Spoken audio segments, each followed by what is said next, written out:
Kumusta mga ka-Home-Techies? Ngayong araw papakita ko sa inyo ang pag-setup ng secondary LAN sa ating R605 gamit ang ating UMADA controller at ang ating SG108 PE switch. Tara, papakita ko sa inyo sa Chrome. Okay, bago tayo mag-start, papakita ko sa inyo yung ating diagram.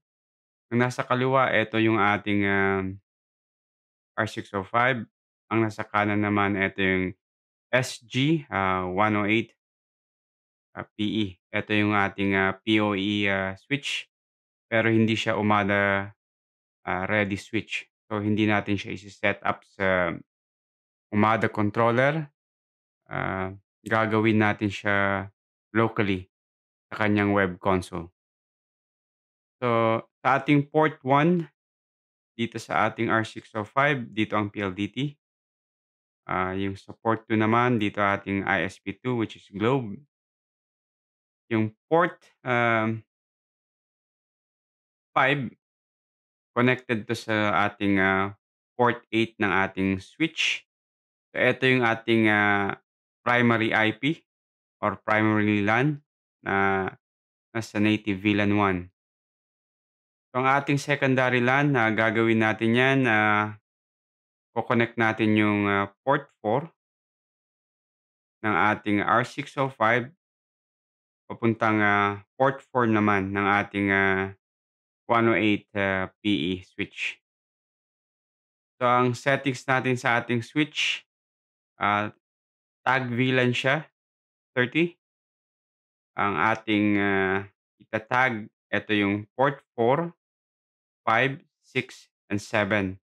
Bakit natin itatag? Ang tag sa TP-Link, ito yung access VLAN sa mga Cisco.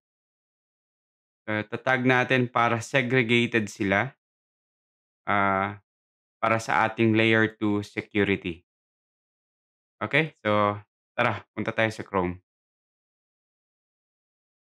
Okay, nandito na tayo sa Chrome. Magla-login lang tayo. So, ang unang gagawin natin ay yung LAN interface.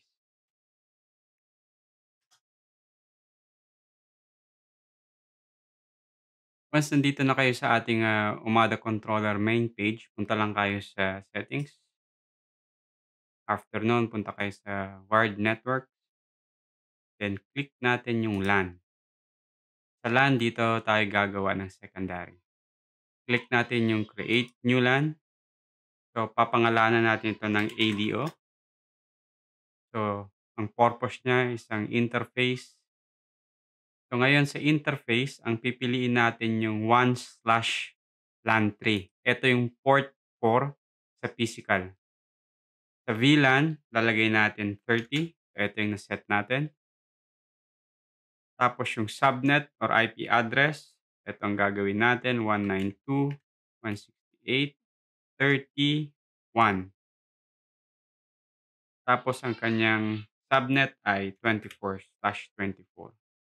Pwede nating i-update yung DHCP range from this button. So, i-show na niya automatic. So, wala na tayong gagawin dyan sa domain name. Dito, papalitan lang natin at least para maging konti. So, from 100 to 150. So, depends sa inyo kung gaano kalawak ang gusto nyong range. Sa DNS server, iwan na lang natin yan. Yung UMADA controller, iwan na rin natin. Tapos, click save. Yun, meron na tayong ADO LAN interface. Tapos na tayo dyan. Okay, ang next step natin, gagawa tayo ng wireless SSID at papangalanan natin itong ADO. So, balik tayo sa settings. Under sa wireless network, click lang natin ang create new wireless network. So, dito, papangalanan natin itong ADO. So, lagay natin guest network to. Tapos, dito, set lang natin ang WPA personal. So, maglagay tayo ng password.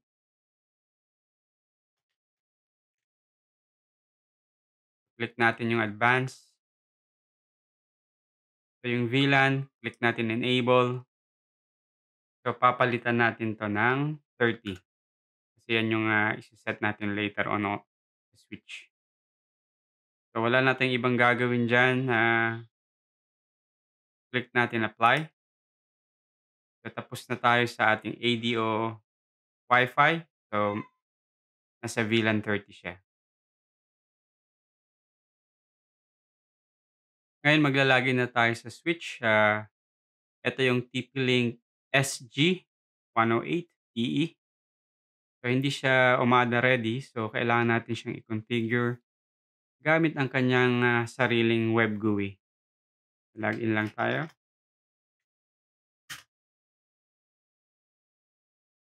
So once dito tayo sa main console, punta lang tayo sa VLAN. After sa VLAN, punta tayo sa 802.1q VLAN, click natin 'yan. So magde-declare tayo ng bagong, VLAN. Yun ay ang 30. Type lang natin 30 dito, pangalanan natin yung VLAN name as ADO. After nun, ita-tag natin yung port 4, 5, 6, and 7. Okay. So make sure, 'wag niyo munang i-connect yung, port 4 ng, R605 papunta sa port 4 ng, SG108 switch habang, hindi niyo pa nagagawa 'tong mga settings na 'to. Kasi may possibility na maglo-loop siya. Although meron siyang, STP, possibility lo-loop. 'Wag niyo muna i-connect. So click niyo yung add modify.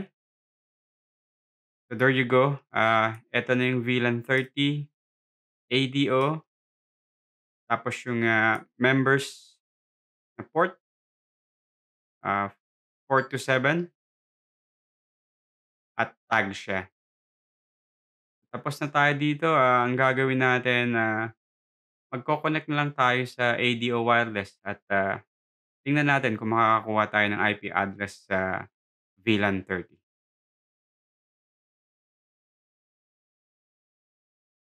Okay, naka-connect na ang ating port 4 ng ating, R605 papunta sa ating port 4 naman ng ating SG108PE.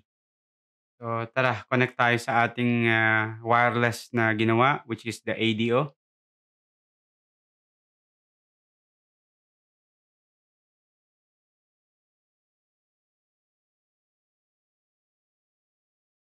Okay, connected na tayo.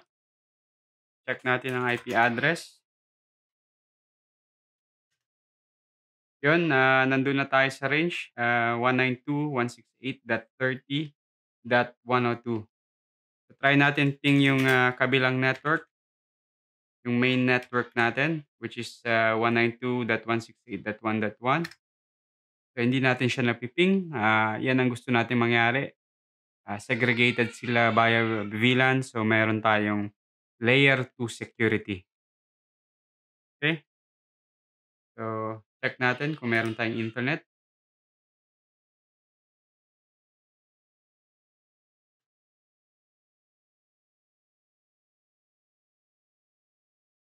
Okay, gumagana siya.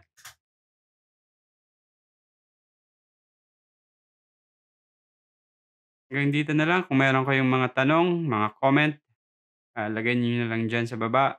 Try nating sagutin or try ko kayong, i-assist. Hanggang sa ulitin. Hanggang dito lang ang video kong ito. Kung di ka pa subscribe na. Hanggang sa ulitin, ingat po kayo.